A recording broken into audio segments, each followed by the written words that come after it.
The message came in just as I wrapped up the final merger documents for a tech acquisition.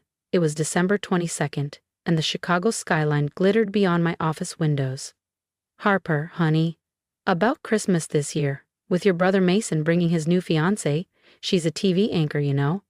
We thought it might be best if you sat this one out. You understand, right? Love, Mom. I blinked at the text. Then I smiled, tight, amused, tired. After 15 years, nothing changed. Even with all I'd built, they still saw me as the odd one out. What Mom didn't know was that the freelance analyst she barely acknowledged was now Harper Lynn, CEO of Limbridge Strategies, the firm quietly steering some of the biggest business decisions across 3 continents. My assistant Janelle buzzed through the intercom. The executive team from Marotech is ready for the call. Thanks, Janelle, I said, straightening my navy silk blazer. They all still assumed I thrifted my clothes, and I let them. 15 years ago, I'd walked out of our Minnesota farmhouse after refusing a role at the family firm Lynn and Mason Holdings. You're being selfish, my father had yelled. You think you know better than all of us? Mason had chuckled from his leather chair, arms crossed. Let her try. She'll come crawling back. I never did.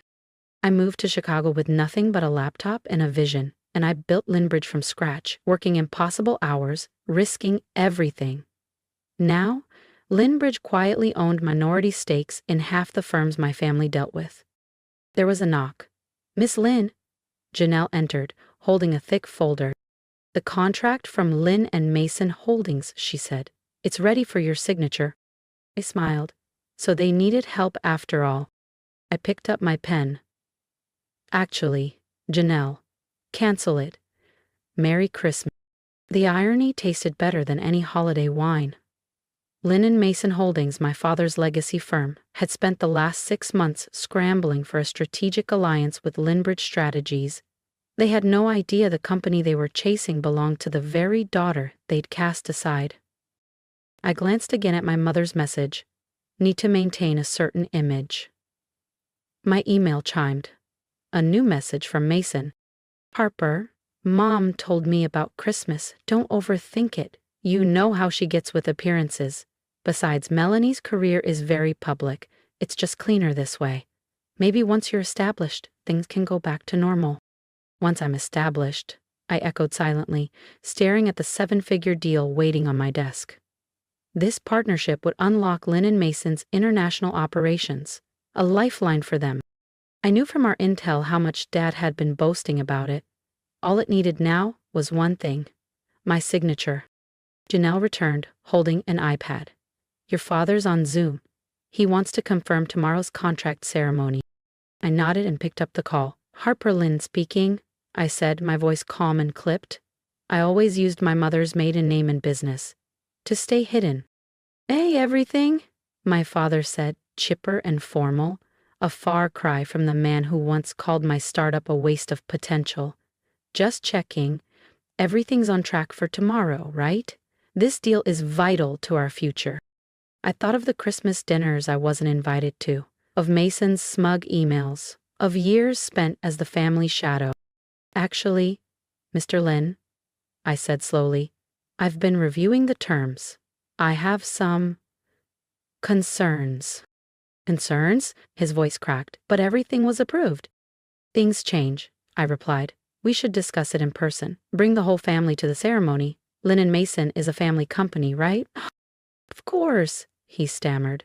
My wife, Mason. Melanie? All your children, Mr. Lynn, I said firmly. A pause. Then a softer, well, Harper's not really involved. All your children, I repeated. Understood, he murmured. Good, I said, and hung up. Tomorrow would be interesting.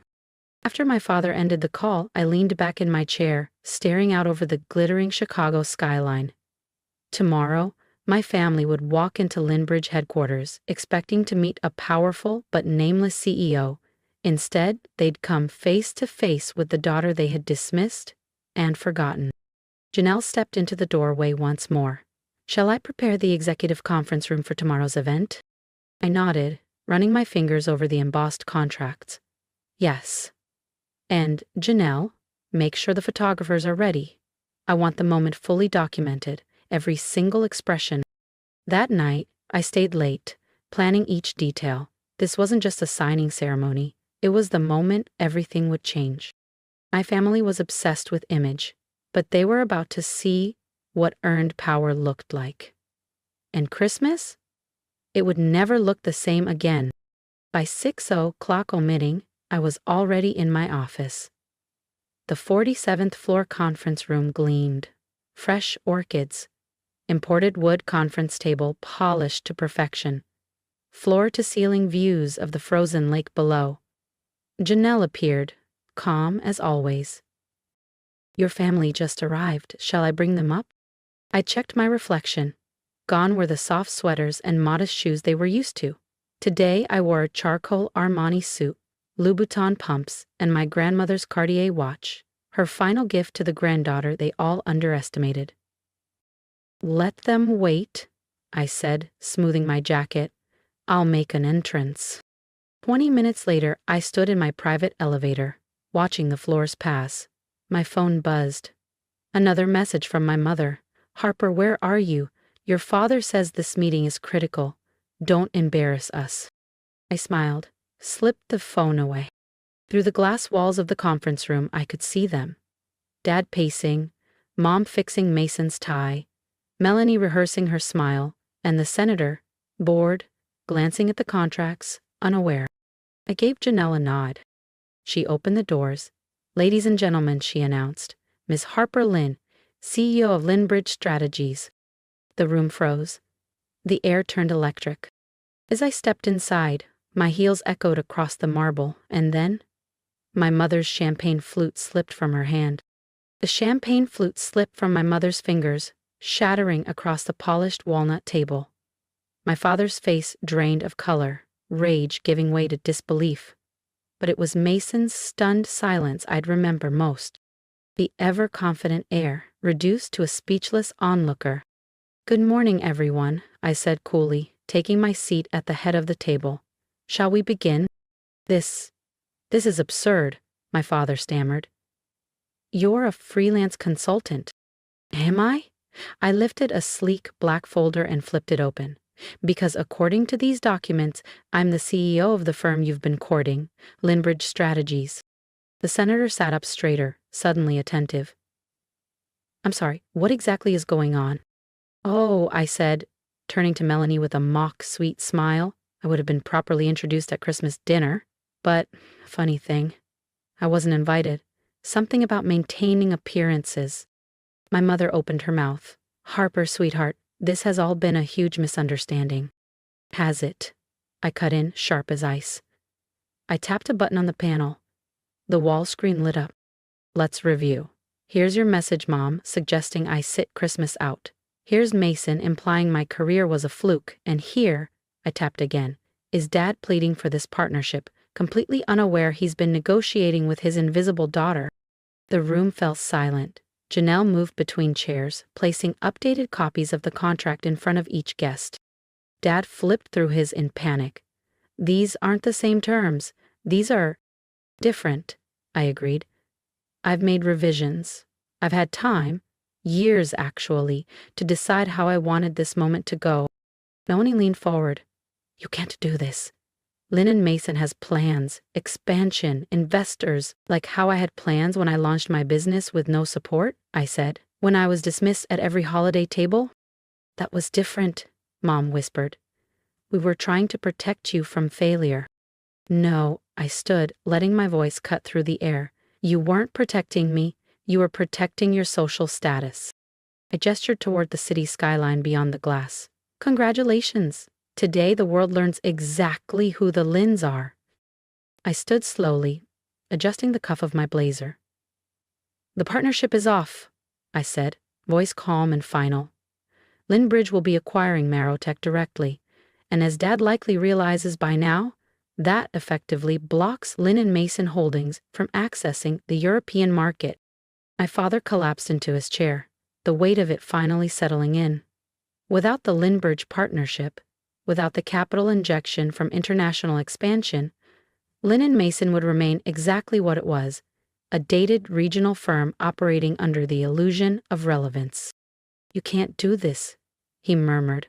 "We're family." I paused at the door, then slowly turned. Family? That's funny, because just yesterday I was told I wasn't successful enough to be family. I tilted my head, feigning reflection. I wonder, will I be enough for Christmas dinner now? And with that, I left. The silence behind me was deafening. Through the glass, I glimpsed my mother pressing a designer handkerchief to her face, Dad staring hollowly at the shredded contract, and Mason, polished, prideful Mason, sitting slack-jawed, his plans crumbling like dust. Janelle fell into step beside me. "That was intense. Are you okay?" I glanced at the screen of my phone, another blinking message from my mother. "Harper, please come to dinner. We need to fix this." I smiled faintly. "Cancel the Christmas dinner," I said. "I've got better plans." The fallout came fast. Voicemails, emails, pleading texts. "Harper, we're still your parents. You're ruining us. This isn't how family solves problems. Please, let's meet face to face. Just us." I didn't respond. Linbridge finalized the Marrowtech acquisition, while Lynn and Mason's stock began a slow, humiliating slide. Business headlines weren't kind. Lewin and Mason loses ground in GMO play. Merger collapse tank. Family-owned firm. Linbridge takes lead in AI supply chain. 1 week later, I sat in my office reviewing new acquisition proposals when Janelle appeared again. "Your brother's here," she said. "Third time this week. But this time, he's alone." I pulled up the security feed. Mason stood quietly in the lobby, but this time, he wasn't wearing his tailored smile. His tie was loose. His eyes were tired. Something had changed. He looked tired. "Send him up," I told Janelle after a pause. Mason stepped into my office slowly, his eyes scanning the space he'd never imagined his little sister commanding.